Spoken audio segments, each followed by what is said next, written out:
सेथियावनो आंनि सिनायथिखौ होग्रोनो सानबाय। आंनि मुङा रन्जन दैमारि, गामि निसबालिस्ता, जिल्ला उदालगुरि, पिअ आम्बागाव। आंनि बे बिजनेस खालामनाया बेबायदि बारा गोबाव जायाखै, मास मोनसे जाबाय।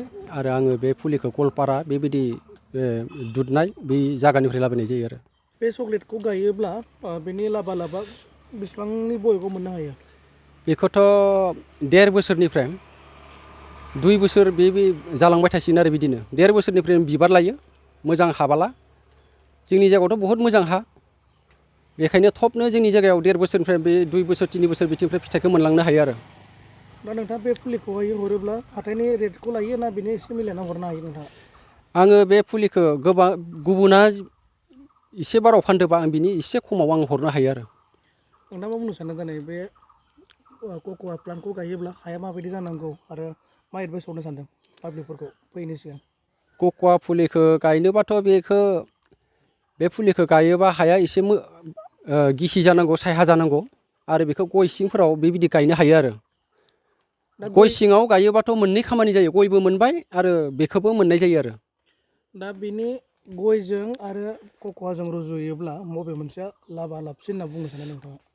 गोबाङानो माने दायो गयखौसो इन्टारेस्ट होदों मिथियैफ्रा। गय बोथोर फैबाय गय गायनांगौ होननानै गोबाङानो गय फुलि नागिरदों मिथियैफ्रा। मा फोरमायहरनो सानदों? गय गायोब्ला 8 बोसोर 7 बोसोर 6 बोसोर बिनि गेजेराव फिथाइखौ मोननो हायो।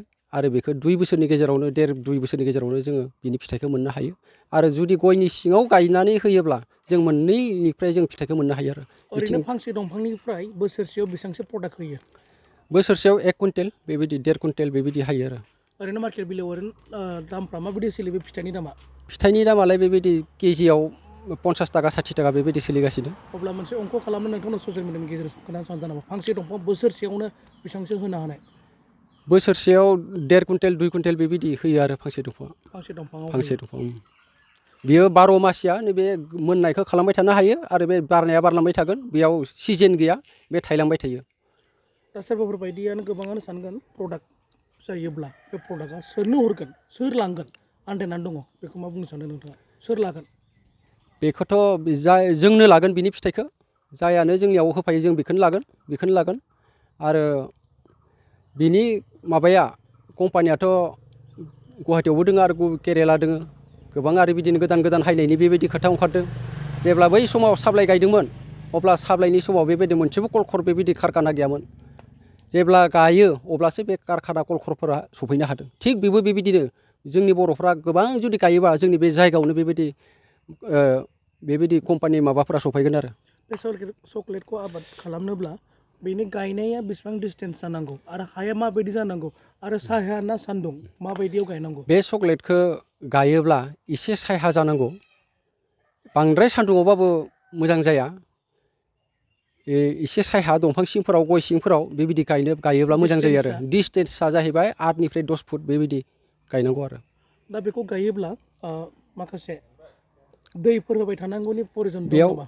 दैफोर होनांगौ गैया, प्रयजन जाया आरो। मानो होनब्ला बेखौ जों नैबे मासाव दैज्लां मासावसो गायनाय जायो। बेनिखायनो जोंनि हाया गिसियैनो थायो आरो अखा मोनो।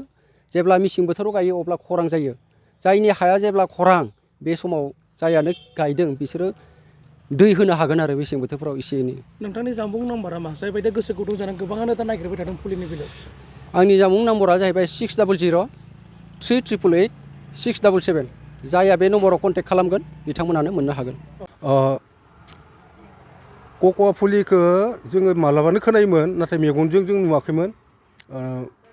जोंनियाव बहुद मोनसे जायगा दङ जेनेबा बेफोराव बहुद लांफैनायखौ नुदोंमोन। आरो जों बे समाव जों गायनो हाथ'वाखैमोन। दायो एसे दामफोरखौ मिलायनाय मोननायखाय आंबो बिदा रन्जन दैमारिनि जि कक' फुलि बेखौ 100 दाल गायनो होननानै आंबो सानदों।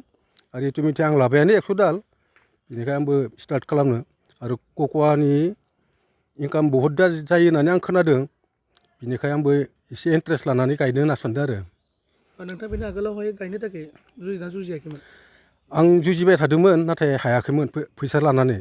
माने दामफोरखौ मिलायनो मोनाखैमोन? दामफोरखौ एसे मिलायनो मोनाखैमोन। दा बिथाङा दामखौ एसे मिलायना होनायखाय आं गायनो होननानै सानथ्राबाय आरो।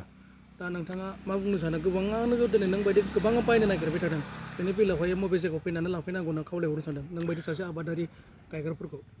बिखौ जुदि गायनो इस्सुक गोनांफोरा लांफैनो गोसो जायोब्ला नैबे आम्बागावनिफ्राय 2 किल'मिटार गाहायाव अंखर बोनानै कालिगाव थांनाय रुट निजबालि सिथा होननाय दोङो आरो खाथियावनो गिर्जा न' मोनसे गिदिर दं बे खाथियावनो मोनगोन।